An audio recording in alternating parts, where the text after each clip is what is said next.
I want to bring in MS Now contributor Inzamam Rashid in Dubai. Kevin Barron is president of Elevation Global Strategies, former executive editor of Defense One, and the former VP of the Pentagon Press Association. Charlie Sykes is the author of the Substack newsletter To the Contrary. And with me in studio, MS Now national security reporter David Rowe. David, I want to go to you because I know you've been in touch with some officials in the region. Is there a chance, is there a legitimate chance here that this threat could be avoided by coming to some kind of deal? I spoke to two Persian Gulf diplomats just in the last hour or so. They are skeptical. They say there's no progress that they see in the negotiations at this point, that, they're skeptical of any deal before the 8 p.m. deadline. One of them specifically cited the fact that Vice President J.D. Vance is in Hungary. President Trump has said that Vice President Vance, along with Steve Witkoff and Jared Kushner, are the prime negotiators with Iran. So the sense I'm getting is that seen in the region is that the U.S. is not serious about this. But just separately, again, two Persian Gulf diplomats saying they don't see major progress and they think the chances are low of a deal before 8 o'clock tonight. So, Charlie, that raises the question, where does that leave us in these hours? Is this where we are? An unpredictable commander-in-chief making threats against tens of millions of innocent people to obliterate an entire civilization based on, he said this in the past, his own gut feelings?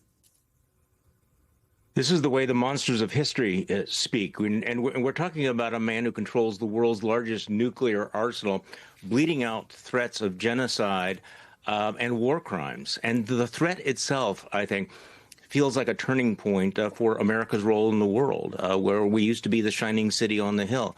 And I think the rest of the world is going to look at the United States as a dangerous rogue nation.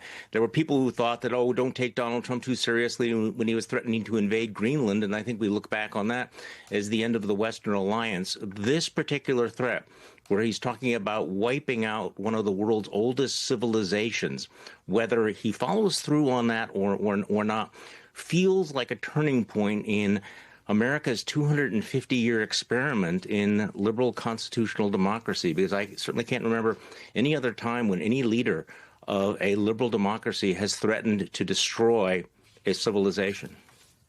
Well, I guess, Kevin, then that becomes an obvious question. And the people you're talking to, do they consider this bluster or do they consider this a real threat?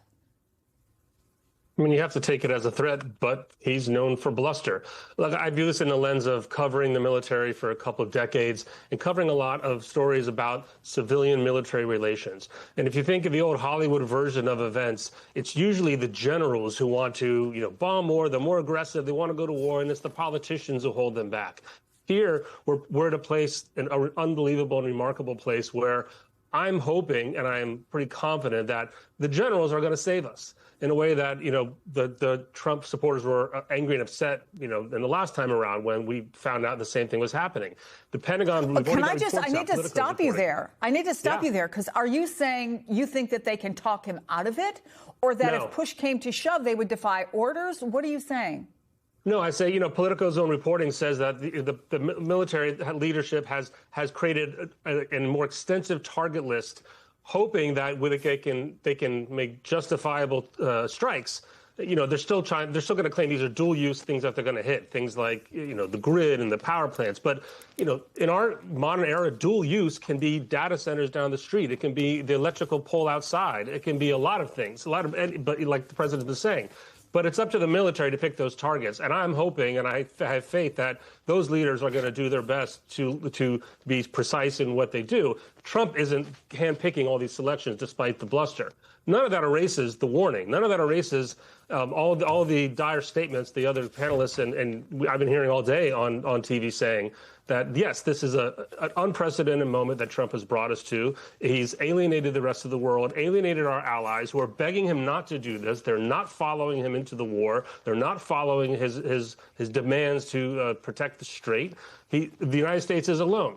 I do have comfort, and I'll love you, Charlie, but I don't know that this is the end of democracy unless nobody does anything about it and Trump continues on into the future. And whether that's people changing his mind or changing the target list tonight or voting for a different government down the road. I've come from international conferences recently where people have said flat out, they come up to you and say, I know it's not you. We see the protesters in Minneapolis. We know the United States is not all supporting Donald Trump, that this is him. But if this goes through with no one stopping him, Congress isn't stopping him, well, how can we justify any other opinion, you know? So Inzamam, the president, once again... It's not the end of democracy. It's the end of our moral authority in the world, I think. That's the key point. I understand.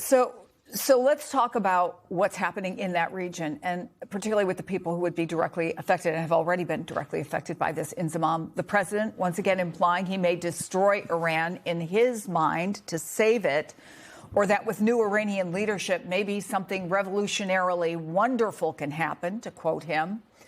Does that make sense to the Iranian people or to people in the region writ large? I don't think it does. And I don't think much of the president's messaging over the last 5 to 6 weeks has resonated with many of the people inside Iran either. What I think I can tell you is that this evening, with less than, 8 hours to go until this deadline ends supposedly from the president, people inside Iran, millions and millions of people inside Iran, will be living in fear because, yes, whilst the president has mentioned a lot of this previously, this deadline seems very real. And the reason I say that is because of the increased fighting that we've had in the last 24 hours. We've seen Israel continue to target residential areas inside Iran. We've seen them today strike a railway line, a railway bridge, which has caused significant damage. We've also seen them target the South Pars gas facility.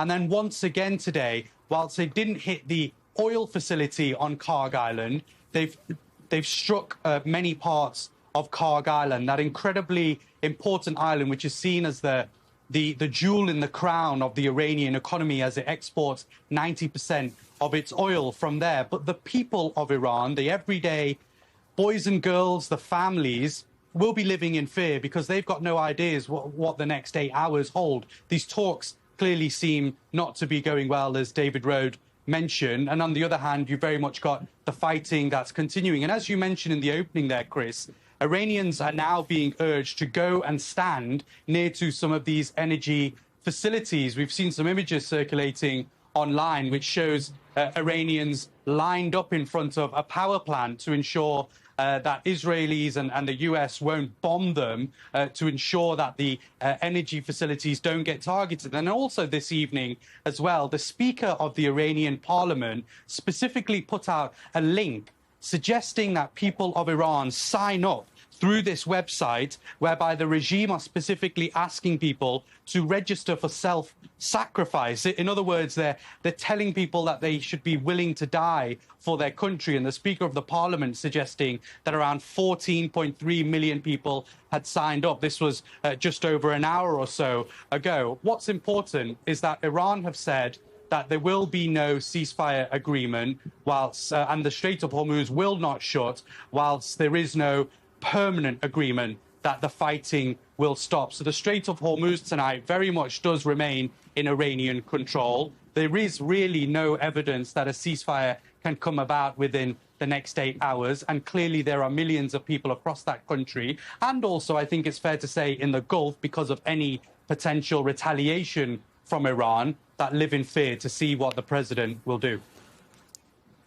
Kevin, can we just talk about the extraordinary nature again of what we're hearing on both sides? We're used to hearing from, for example, folks who are part of terrorist organizations willing to sacrifice their lives, to put on a suicide vest for what they consider to be the greater good. But you have Iranian leaders asking people to sign up to self-sacrifice? Yeah, I mean, none of that surprises me. Look, there's an alternate universe where the president of the United States would be doing everything he could to win the favor of the Iranian people and to lead in a moral way that we would expect. But he doesn't, and there's a history to this. Not to attach what he said today to anybody else, but there's a history to the conservative movement trying to remove the handcuffs, they think, of executing warfare. That's why they cut the civilian casualties office at the Pentagon, why they've always been against things like law of the sea, the use of anti-personnel landmines, anything that might limit total warfare, any ability to defend the United States and its interests whatsoever. This is the result of a decades-long movement, and that would manifest itself during the Iraq and Afghanistan war years in an extreme way. And so I can only imagine, we all have Iranian friends and we're trying to figure out on the ground from here, those of us who are back in Washington, but there's another universe where the United States would say things like, we're going to target only the officials, we're going to target only military commands, we're not targeting you, the civilians, we'll help you get out of the country, we'll help organize the movement.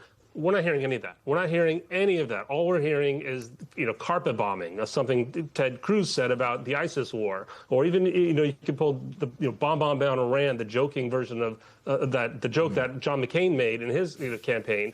I never believed John McCain would have ever done something like this. But there's a history to this bravado, and so that's why we're in this. I don't know. So it's why we're in where we are. I've never been so nervous about a night that I can remember in my career that I am about what might happen tonight.